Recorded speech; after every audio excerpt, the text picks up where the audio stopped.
Hello, welcome everyone. And today I'm having another guest. I'm super excited about that because we will have a great story. A story about product ownership, a story about a certain product. This product is currently at the very beginning of its journey. However, although it is a small scale, it's a very beginning, I believe we can hear today a lot of powerful lessons, how challenging and how difficult might be the job of the product owner. The product owner that takes responsibility of all the aspects when it comes to product management. So, my guest today is Lorina Pardi. I had an amazing opportunity to collaborate with Lorina. Lorina speaks a few languages fluently. She's an amazing teacher. So she used to be my conversational partner, my teacher, and definitely she helped me. She inspired me to use English more frequently, although I'm making mistakes sometimes. So, welcome, my amazing teacher, my amazing conversational partner. Lorina, would you like to tell a few words about yourself? Oh, okay. So, as you know, my name is Lorina Pardi. I'm 23 years old. I not long ago graduated from my master's degree in international and European Union law, and I specialize in human rights and migration. And I have recently started my own website called The Outlander Odyssey, which will be today's topic of discussion. But yes, Joanna and I have known each other for a while now, and we've also had the opportunity to work together in more ways than one. So I'm looking forward to this conversation as well. That will be fun. At least for me, I'm super excited. Mm. So, we have already existing product, but every product starts with idea, with inspiration, with the problem that the sponsors, authors, people who started the whole initiative spotted. So, what is your first important moment that you had in your mind when it comes to creating this idea? I think for me, it dates back to my undergraduate degree, actually, because I think that, in fact, I know I didn't really have a very good university experience in neither my undergraduate nor my postgraduate degree in the sense of information. So, when I was doing my undergraduate degree, for example, I was very interested in getting an internship, or working abroad or doing this and that. And with most universities, you have your academic mentor or supervisor who you can turn to and ask questions. And I was one of those students that was always there to ask questions, and I often found that my questions were not answered. I didn't know how to find an apprenticeship as an undergraduate, nor as a postgraduate. I didn't know the process of getting a job or what do you do after your degree. Like, for example, my master's degree, I found that by myself. I applied to it by myself, and maybe for other people that's not such an alien concept, but I always imagined that there was sort of somebody who guides you through this process, and I did it all by myself. When I moved from my sixth form education to the university, the whole process was guided, and I suppose had I stayed in the same university as my undergraduate degree, it would have been guided too. But I always found that if you want to cast your net a bit wider, you hit a lot of walls and you have to burst through them by yourself. Also, during my master's degree, I was very interested in publishing something. I thought that I knew that I wanted to stay in academia, so I knew the steps towards that, but there was never any information about how you publish an article. Who tells you how to publish an article, or where do you turn to? So without those information, you're just kind of left stranded. And once I started my PhD applications, I have realized that there's always a section in the application that asks you about your previous publications. Now, how can you have a previous publication if the steps of education that you have taken, there was never any information on how to publish anything. So actually, I think my first thought came during this period of time after my graduation where I'm struggling to, take the first step in my career. A friend of mine, Callisto, said, that, "Oh, maybe you should like look into writing some articles and having them published." And I was like, "Oh, what a great idea." So I looked into that and I realized how it works. I had to figure it out all by myself, that usually your academic mentor has a contact in one of these publishing places, and they recommend you in, sort of, and have your article or whatever you have looked at, and you either get it or you don't. So it is through contacts, it is through connections, and if you have not made those, or if your family don't already have these connections, you're sort of on your own and not knowing what to do. So I think my idea for the website stemmed from my own struggles, because surely I am not the only one who's experienced this. Thank you. Thank you very much. So, to summarize, the problem is young people, maybe future researchers, they are struggling to, on one hand, find information. It's not easy. They are lacking mentorship, guidance, how to publish, how to share their ideas, knowledge in a professional way, right? We are not talking about LinkedIn, TikTok, posts written about random stuff. We are talking about sharing knowledge, ideas, maybe some initial research results in a professional way. And you decided that, hey, it's a gap, it's an opportunity, right? Maybe we can create something to support people in a similar situation as you described. Yeah. Thank you very much. So we have the problem. If you know me, you know I love the word problem. So we have a problem and we have our initial idea about personas, about potential users who might benefit from that product.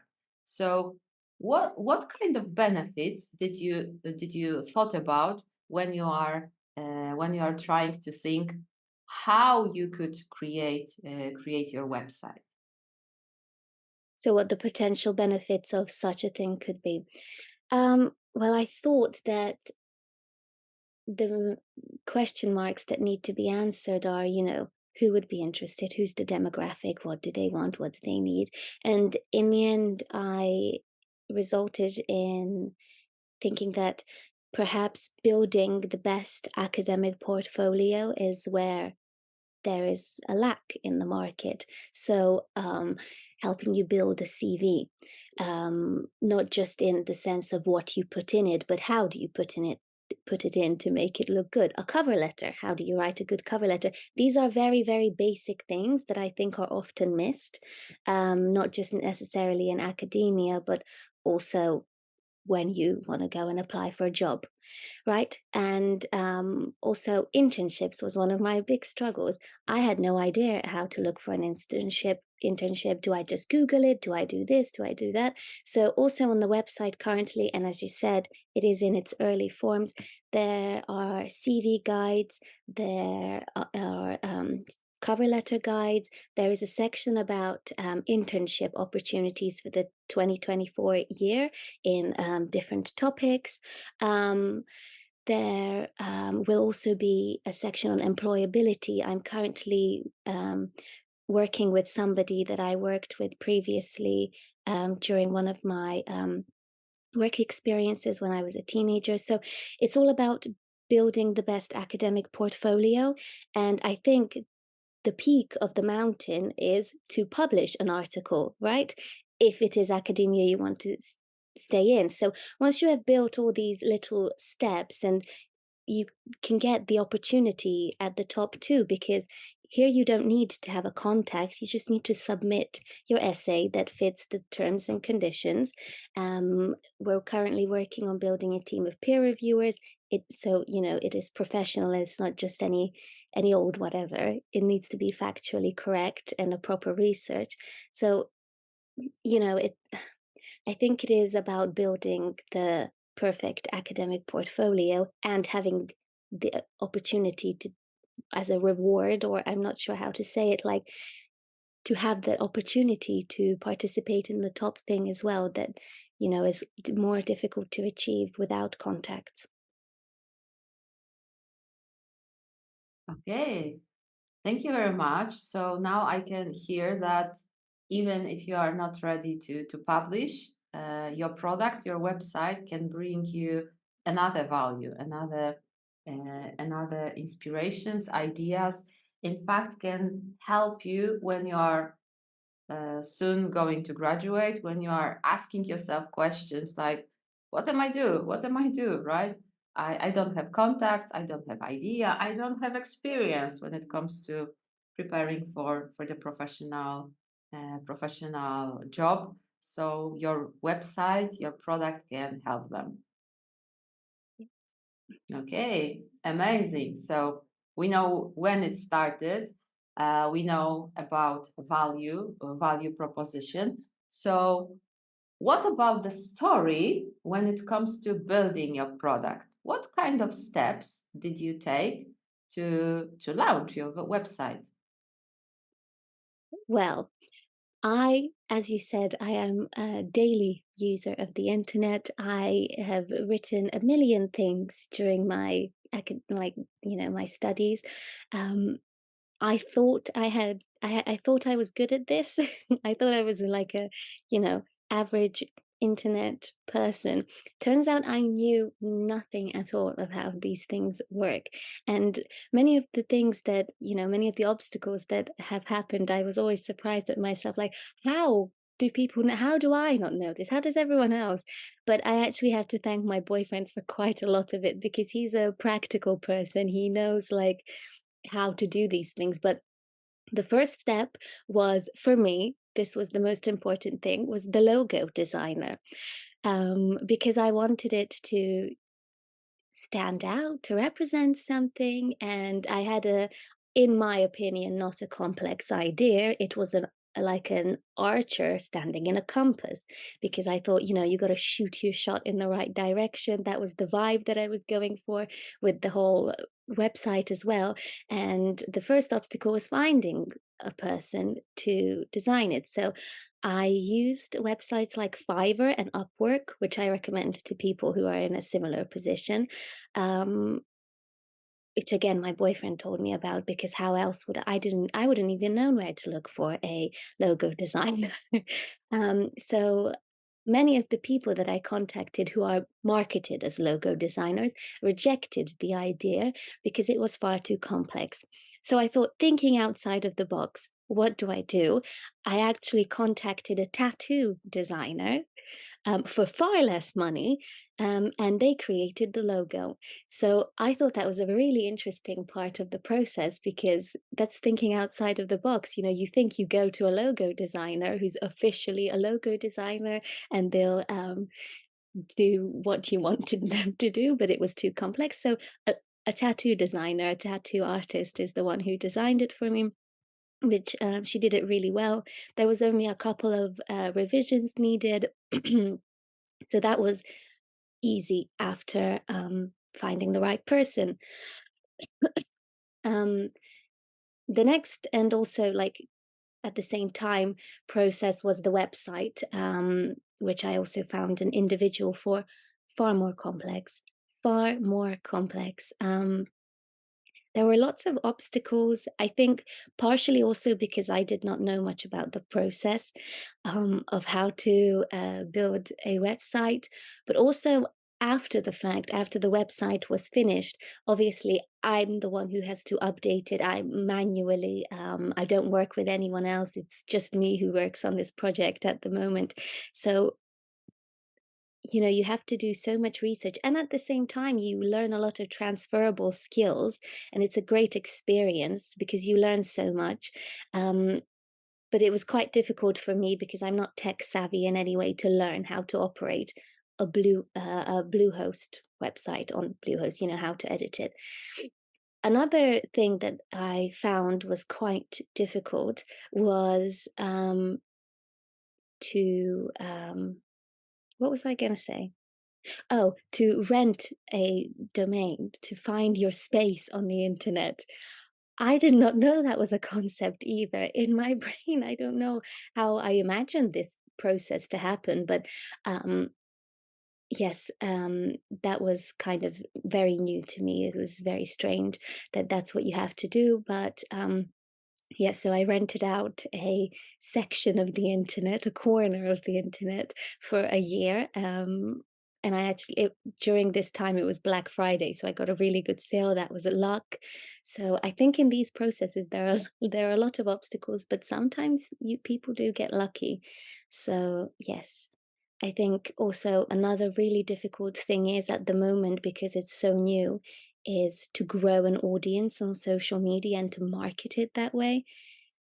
So I think these are the steps that have taken place, but yes, not without their faults, I would say. What an amazing story. I especially love thinking outside of the box. Tattoo designer would not be my first choice, but now you convinced me that maybe I should not look for logo designers in the future. Some people claim, oh, just use AI, right? Maybe it will be enough, like DALI, um, Midjourney, ChatGPT 4 can generate you images because I believe it's connected to DALI currently or similar solution. But if you are looking for something special, you want to work with a human, you want to have full control, like unlike something that you can experience with AI, tattoo designer. Oh, damn. Yeah, that's amazing. I don't know how you found out that idea, but big respect for that. That's an amazing lesson. And I also love the lesson about luck, right? So sometimes life brings you things you don't like to eat, and sometimes out of the sudden your favorite fruit is on sale in the shop, and hey, today we will be having a good shopping day. Amazing. So you because we already know the product exists, so you overcame your struggles, and the product is live. So before it became live, you had to do some things. So what kind of aspects you believe were the most important to prepare for putting it live for this important moment for your product? I think appearance is very important for something to be marketable. It needs to look in a certain way. And I think, for example, I put special attention to colors and, positionings on the website that I thought would uh, show off a certain vibe or a certain feeling to the website because I kind of wanted it to be modern, newspaper like, academics, those sort of things, but not your typical journals that, appear boring. I think also setting up the social media accounts and sort of letting people know that this is coming was quite important. Um, and also educating myself on what next or like making a plan of how I imagine it to go. So I contacted a lot of my peers um, from my postgraduate degree to see if they would like to or to be involved or to publish something. So I think maybe letting people know that it's coming and sort of educating myself on how to work a Bluehost, um, you know, how to edit on it, how to do this and that. And yeah, just making a plan of the steps that I want to like, how regularly do I want to upload?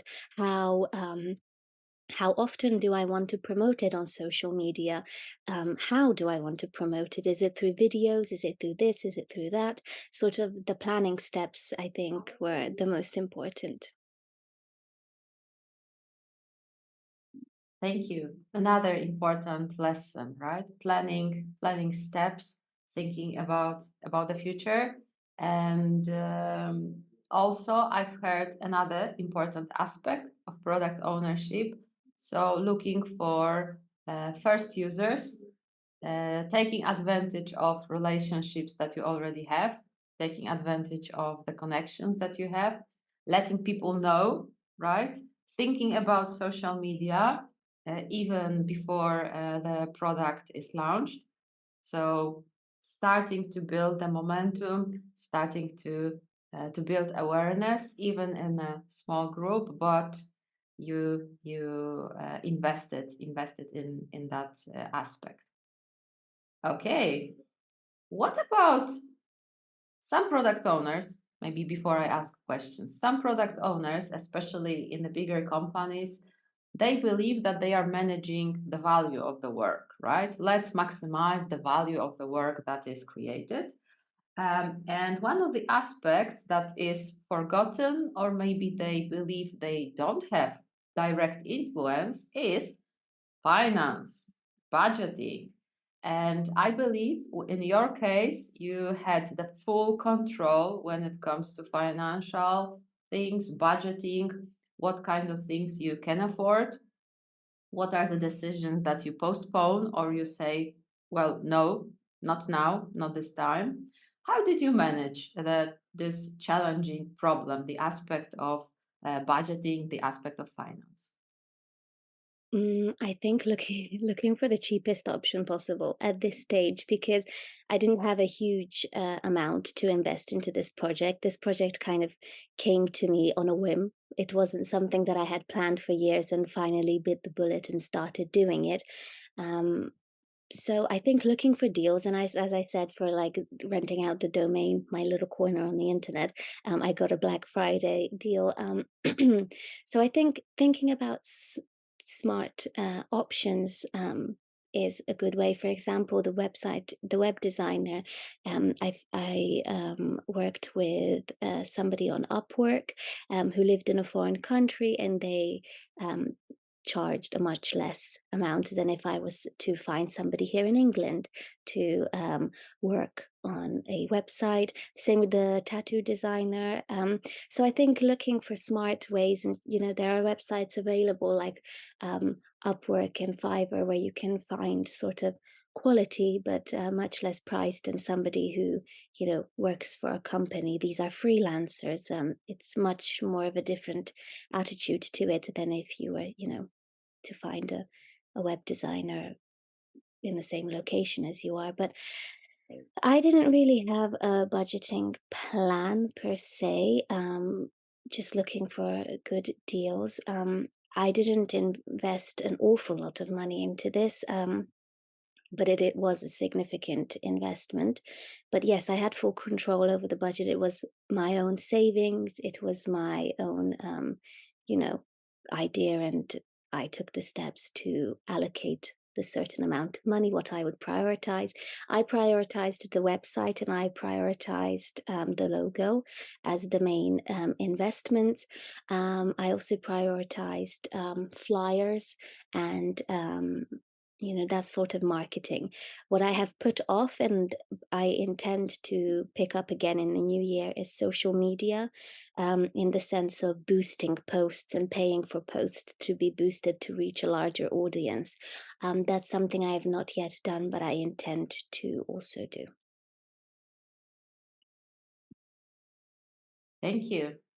So I hear about prioritization, about conscious decision, and you want to, in other words, you want to maximize the outcomes, the value of the work, and you take into account like I'm not only the owner of this initiative, of this idea, I'm also the sponsor.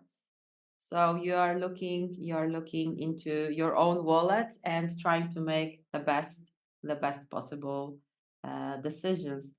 How naturally it became your focus, right? Because you're paying your own money. Those are your savings, something that you worked hard to achieve.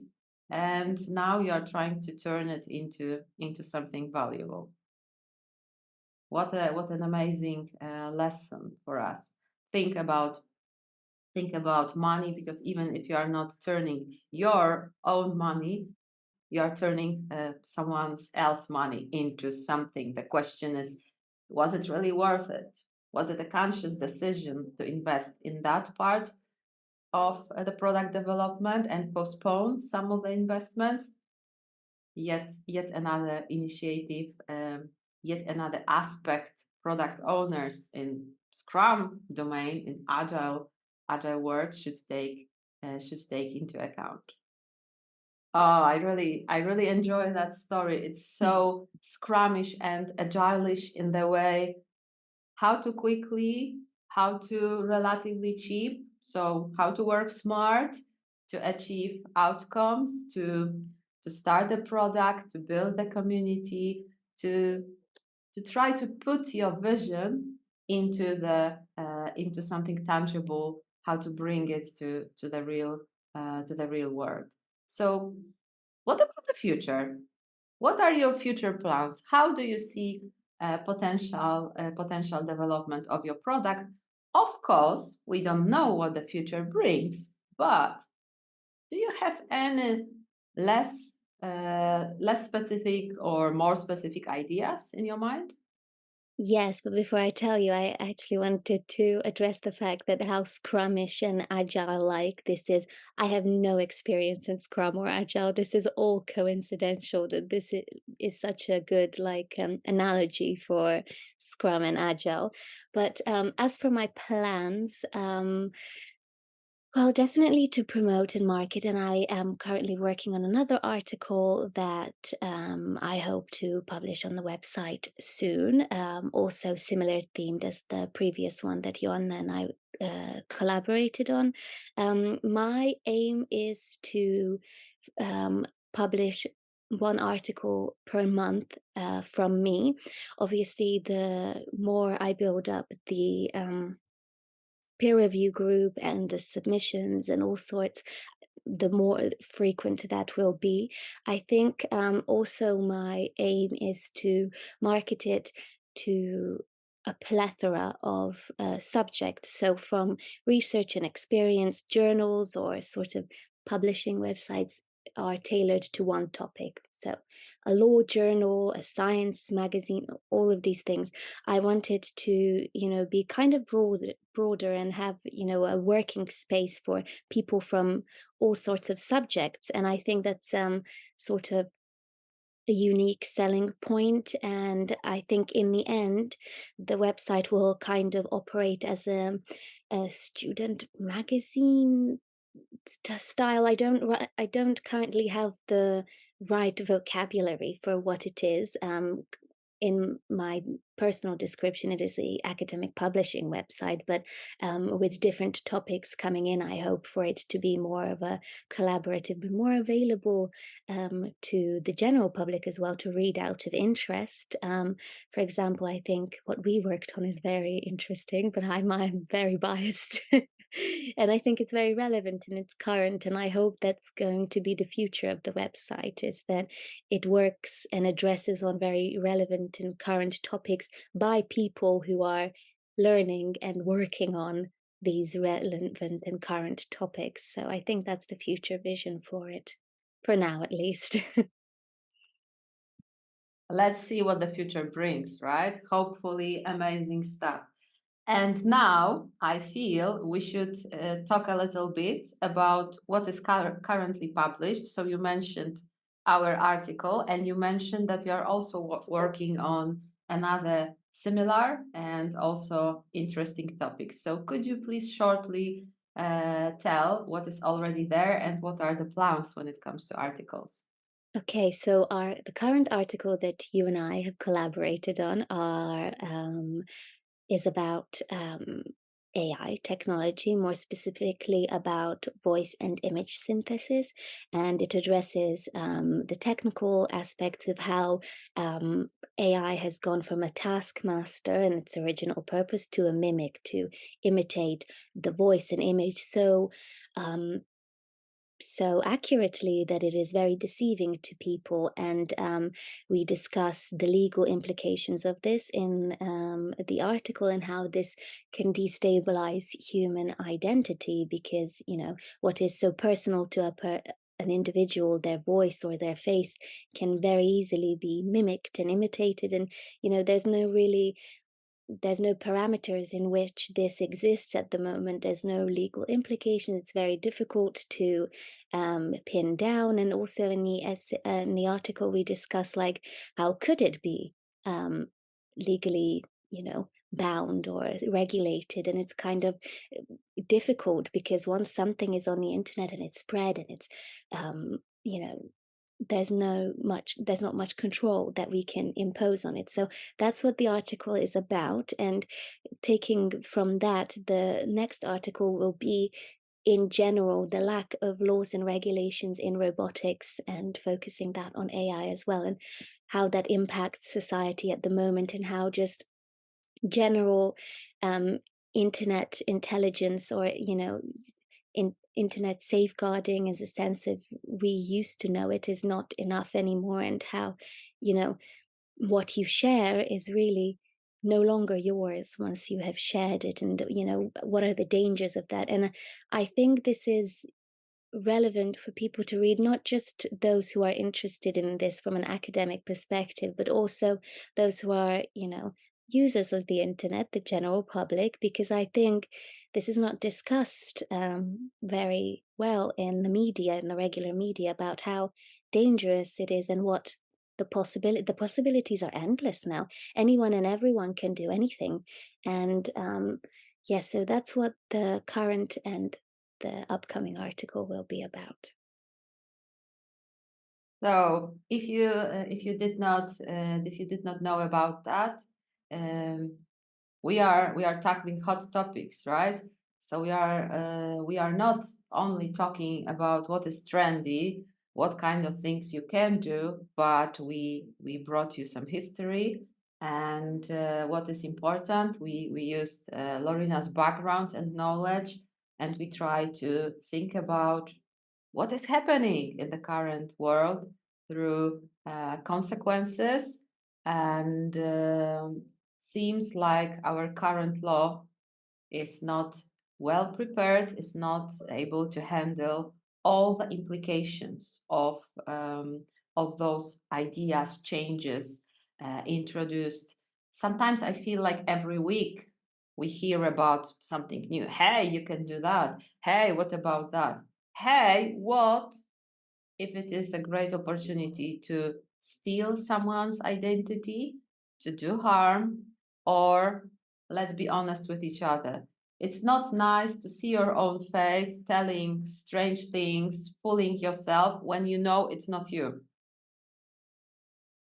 But what about your friends? What about your family? What about your coworkers? Will they believe you, or will they believe the picture that they see? Will they believe the movie that they see in the internet, right? So a lot of threats, and we decided, let's talk about it. Let's be part of that discussion, and maybe some people will stop for a while after seeing that, and they will reconsider how do they use solutions, technology. And also, I believe we need a stronger voice from society to introduce changes. Sure. Not to mention all the jobs that will be replaced soon, and how valuable is a degree when most students chat GPT everything, you know? So, yeah, it's quite all encompassing, really. We focus on voice and image synthesis, but there's a million different articles we could write on the same topic, but from different angles, I think. So here you go. Hot topics, no boring stuff. Academic and professional writing does not mean focusing on artificial problems. Well, it is to some extent artificial because we are talking artificial intelligence, right? But I believe it's something that should be an ongoing debate. And if you want to be part of the journey, We are going to share the link in the description to the website. It's already there. You can take advantage of what's already created. You can read our articles. Most likely in the future, you will have more resources, more inspirations, and maybe it's also an idea for you. If you have ever dreamt about creating your own professional article, Lorina brought us to this world, and we can use her idea, her product to give it a try, to publish something in a professional manner, to be part of the community. Thank you very much for that conversation. I really enjoyed that. It was so scrummish, and I know because we haven't talked a lot, you know, that's our little secret about Scrum and Agile in many details. But if you are familiar with Scrum, Agile, Lean product development, I believe you heard a lot of inspirations how you can put those ideas into life in Lorina's story. So take those inspirations, do great stuff. And Lorina, once again, thank you very much Thank you. for that conversation, for our collaboration so far. Looking for the future, and I'm keeping my fingers crossed for your product, because I believe we should be looking for products that bring value, that allow people to be part of communities, being able to do certain stuff. And last important thought, my observation, I believe your product is also addressing inclusion, right? Like, oh, you are opening yourself for many people, which is simply great, you know, like, what can I say? It's just amazing that you're opening the doors and you're opening windows for others. Thank you very much. Thank you for the opportunity. It's a pleasure as always. So, looking forward to next talks, to our next opportunities. Check the description, take a look, and hope to see you soon. Bye. Bye.